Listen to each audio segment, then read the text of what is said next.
Welcome to the BlackLiberation.Tech podcast, brought to you by Jordan Nuance LLC and hosted by Dr. Renee Jordan. This podcast is a accumulation of Dr. Jordan's dissertation work and her passion for empowering Latinas, Afro-Latinas, Black women, and girls to navigate the academic and professional worlds with confidence and success. Whether you're a mother or guardian guiding a child through grades 6 through 12, an undergrad or grad student, someone working on a dissertation or thesis, or simply looking to carve out your niche in the career landscape, this podcast is for you.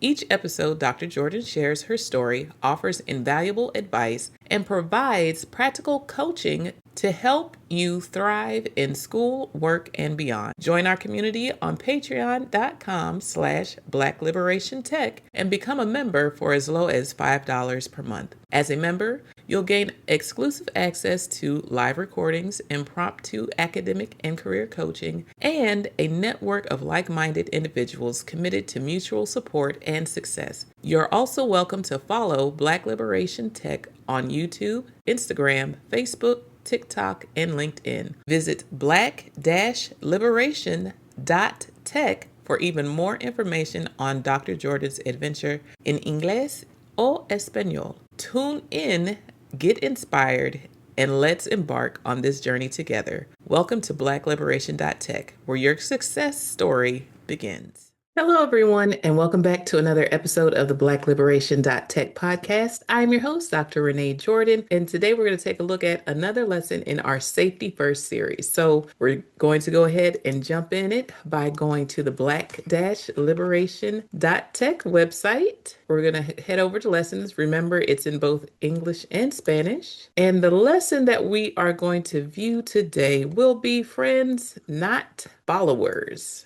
All right, so it starts off with a story, friends, but not a follower. Noel. And by the way, this is one of my pieces of art. If you're interested, you're welcome to go to shop and check out what we have there in terms of the art that's seen on the podcast. All right, so Noel, hey everyone, I was thinking about something related to our online experiences, and I wanted to hear your thoughts. You know, I recently noticed that some of my friends and even acquaintances on social media are not following me back. It's like we're friends in real life, but not a follower online. Have any of you experienced this? Jokey nods. Oh, I can relate to that, Noel. It's something that I've encountered as well. But, you know, there's another aspect to it that I've personally grappled with. I've had to strike a balance between being friends with some people in real life and choosing whether to follow them online, especially when I see friends posting videos of violent acts and deaths of Black people. It's not just a matter of not wanting to see some content. It's about protecting my mental health and emotional well-being. Sarita, that's a tough situation, Jokey. I've seen some of those posts too, and they can be really distressing. I completely understand why you might want to set those boundaries online. America, yeah, it can be a bit tricky. I have some friends who post content that I really don't want to see repeatedly on my timeline. It's not that I don't like them as friends, but I want my online space to be more positive and uplifting. Gloria, I get that, America. It's essential to curate your online experience to match your interests and mental well-being, but it can be a delicate balance, especially with people you care about in real life. Denitra, absolutely, Gloria. I think it's crucial to remember that online and offline relationships can coexist separately. You can still be great friends with someone in person without being followers online. It's about setting boundaries that work for you. Jokey, that's a great point, Denitra. We all have different preferences when it comes to our online presence. It's essential to prioritize our mental health and the content we consume. Noel, thanks for sharing your perspectives, everyone. It's reassuring to know that I'm not the only one navigating this balance between being friends, but not necessarily a follower online. Jokey. You're welcome, Noelle. Remember, it's your online space and you have the right to make it a positive and comfortable environment for yourself. All right, so that was the conversation to get us started with the lesson. So let's take a look at the next section where we talk about setting boundaries on social media. Here we have a series of reflect and write prompts, and it says reflect on the following prompts and write out your responses. Quick recap. In this lesson, Jokey and her friends talk about how hard it can be to balance real life friendships with what happens online. They discuss setting boundaries on social media, protecting mental health, and choosing what kind of content they want to see or not see. In this section, we'll also consider problems like trolling, cyberbullying, bots, and fake social media accounts. So here are the prompts. Write and reflect. Think about your own social media feed. What kinds of posts make you feel good and what kinds of posts bring you down? Have you ever felt pressure to follow someone online just because they're your friend in real life? How did you handle that situation? Jokey said she sets boundaries online to protect her mental health. What are some boundaries you might want to set for yourself? What is trolling? Have you ever seen or experienced it? How did it make you feel? What could someone do to respond safely? Some people create Finsta accounts, fake Instagram accounts, to post private things or talk to only close friends. What are some risks that come with using or following a Finsta? Social media bots often post comments that are random or meant to cause trouble. Why do you think it's important to tell the difference between a real person and a bot? Imagine your little cousin asking you,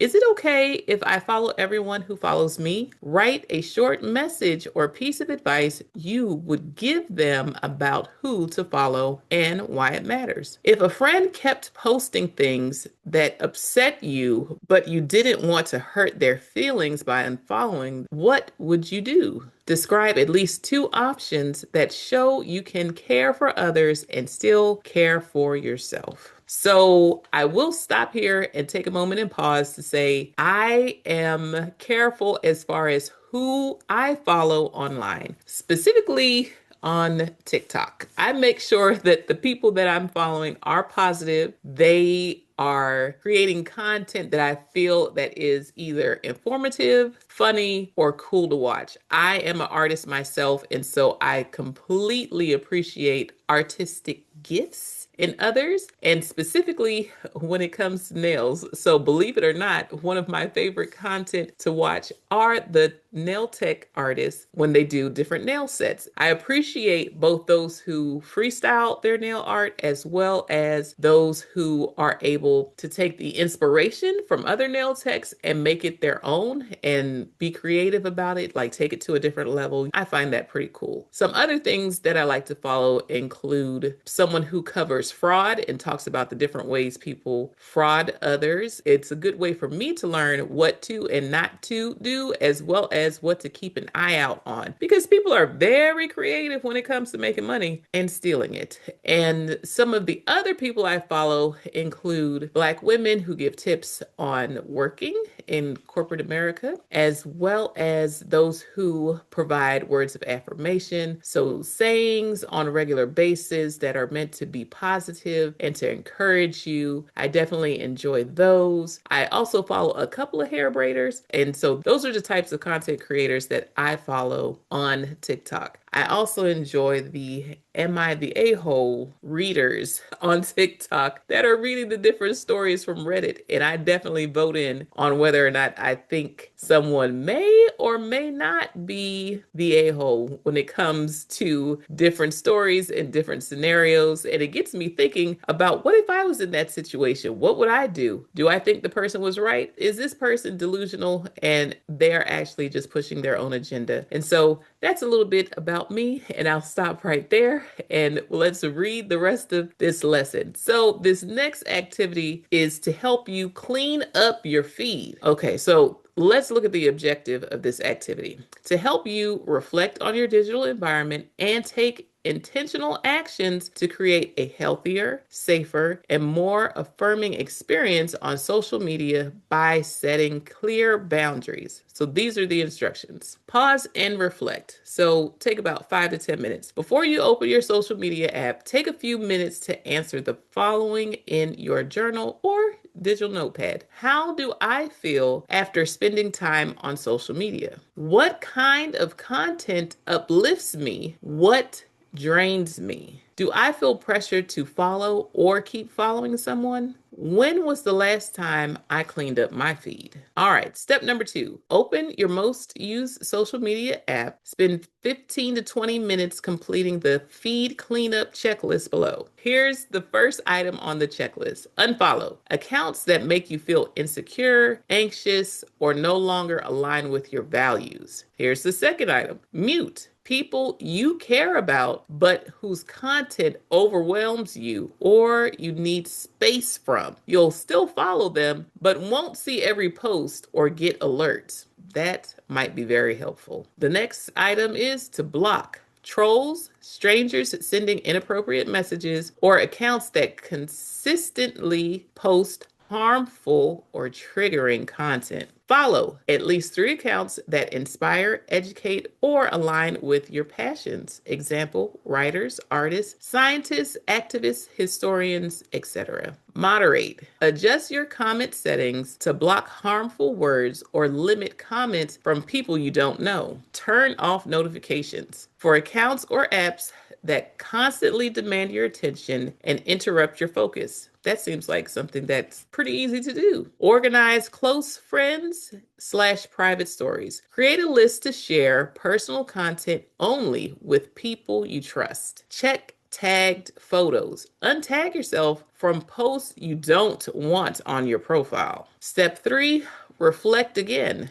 So take another 5 to 10 minutes. After you've completed your cleanup, journal your thoughts. What was the hardest part of this activity and why? How did it feel to let go of accounts that didn't serve you? What's one boundary you'll commit to from now on when using social media? And here's an optional group debrief. Pair up or gather in small groups and discuss. So with you and your mom or your daughter or guardian, etc. Pair up or gather in small groups and discuss. What surprised you during the cleanup? Did anyone find an account that really inspired them? And then, what advice would you give a younger sibling or cousin about curating their social media? Here's an optional extension. Create a digital well-being pledge graphic or wallpaper with your top 3 social media boundaries and set it as your phone lock screen for 1 week. And let me know how it goes. So once again, with this particular safety lesson, I want to make sure that daughters and mothers and guardians, that you take a moment out to discuss with each other what is important when we're dealing with social media. Are you there for laughs? Are you there for information? Are you there to learn something new? Are you there to explore your interests? Perhaps you can get inspired and decide what your next steps would be by watching someone else who's sharing content that allows you to take a look at their profession or their gifts, talents, or abilities. And perhaps you can explore as a result of following someone who's inspirational in that way. Perhaps they're inspirational because they are encouraging and they have positive words to say. People who complain love to complain, and they're easy to find. So if you could ever find someone who is actually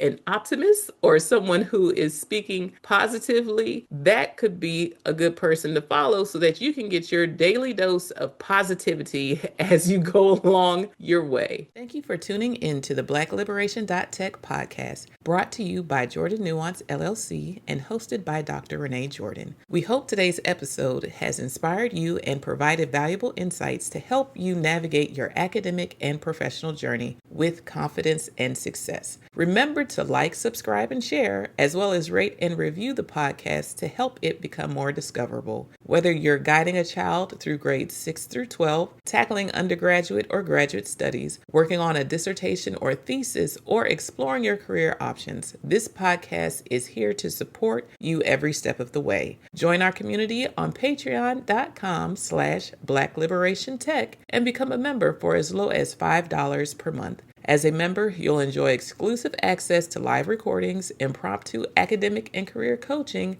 and a network of like-minded individuals committed to mutual support and success. Don't forget to follow Black Liberation Tech on YouTube, Instagram, Facebook, TikTok, and LinkedIn. Visit black-liberation.tech for even more information on Dr. Jordan's adventures, available in both English and Spanish. Stay inspired, stay empowered, and keep moving forward. Until next time, take care. Bye-bye.